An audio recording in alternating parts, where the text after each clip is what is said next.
하나님을 느낄 수 없을 때 제3부.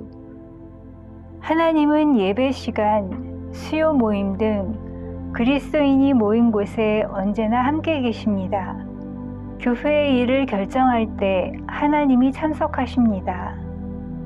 청년들이 모여 경건의 시간을 가질 때, 자매들이 모여 성경을 연구할 때에도 하나님이 함께 계십니다. 여름 성경학교나 캠프를 진행할 때와 그리스도인들이 함께 모여 찬송하며 사경회를 할 때에도 하나님이 함께 하십니다. 하나님은 결혼식과 가족 모임에도 참석하십니다.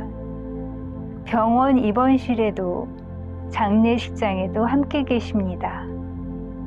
복음을 전하기 위해 이동하는 차량, 박해받는 성도가 갇힌 감옥, 순교자가 살던 빈집에도 계십니다. 초등학교 교실, 운동부 학생들의 락커룸, 교장 선생님 집무실, 교무실, 청소 노동자 휴게실, 그 어디에나 하나님이 계십니다. 그런데 하나님이 계시지 않은 것처럼 느껴질 때가 있습니다. 앞에서 우리는 하나님이 십자가에 달린 아들을 외면하신 경우를 생각해 보았습니다. 둘째, 하나님은 교만한 사람을 멀리 하십니다. 성경에서는 사람의 마음을 꿰뚫어 보시는 하나님을 다음과 같이 찬양합니다. 여호와께서는 높이 계셔도 낮은 자를 굽어 살피시며 멀리서도 교만한 자를 아심이니이다. 하나님은 교만한 사람과 거리를 유지하십니다. 하나님은 통회하고 마음이 겸손한 자와 함께 계시고 악인을 멀리 하십니다. 그러므로 교만한 사람 근처에서 하나님을 찾으려 하면 찾을 수 없을 것입니다. 교만은 하나님의 뜻을 벗어난 태도입니다. 우리 몸은 자기 등을 두드리며 스스로 칭찬하기 어려운 구조로 되어 있습니다. 찰스 스펄전은 피부색, 외모, 지위, 자신이 받은 복, 이 네 가지를 자랑하지 말라고 했습니다. 첫째, 피부색과 같은 선천적 요인으로 교만한 마음을 품거나 사람들을 차별해서는 안 됩니다. 둘째, 외모에 대해 교만한 마음을 품으면 안 됩니다. 겉모습을 지나치게 중요시하는 이 시대에 하나님의 백성은 그러한 풍조에 물들면 안 됩니다. 셋째, 자신의 지위에 대해 교만한 마음을 품으면 안 됩니다. 교회 일을 하면서도 사회적 지위를 따지려는 유혹에 빠질 수 있습니다.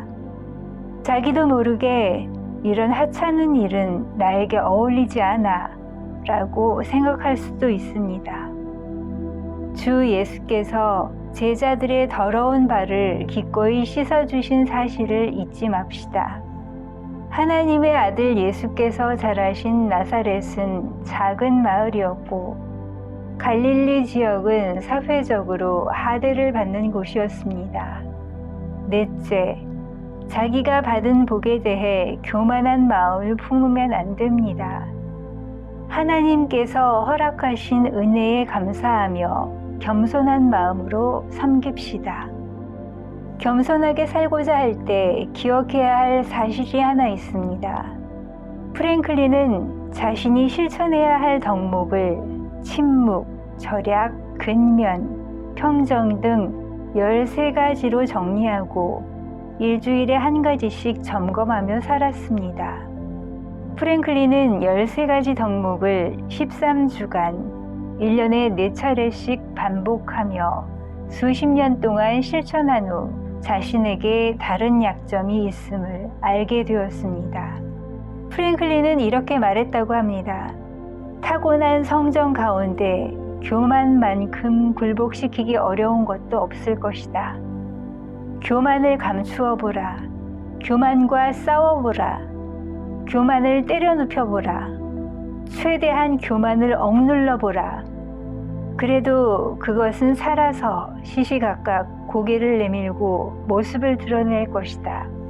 내가 교만을 완전히 극복했다고 인식하는 순간 스스로 겸손하다는 교만에 빠진 것인지도 모른다.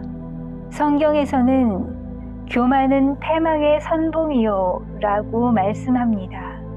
교만이 앞서면 패망, 즉 파멸이 뒤따릅니다. 미국 남북전쟁 때 있었던 일입니다. 남군 장군 존 세드윅이 군대를 시찰하고 있었습니다. 난간에 몸을 숨기고 적군과 대치하고 있는 지점에 도착한 세드윅 장군이 똑바로 서서 적진을 바라보고 있었습니다. 그와 동행한 장교들은 그런 식으로 몸을 노출하는 것은 현명하지 못하다며 난간을 지날 때에는 몸을 숙여야 한다고 했습니다. 세드윅 장군은 말도 안 되는 소리! 라며 낚아채듯 말했습니다. 이렇게 먼 거리에서는 코끼리도 못 맞추! 말을 다 마치기도 전에 세드윅 장군은 바닥에 쓰러졌습니다. 치명상이었습니다.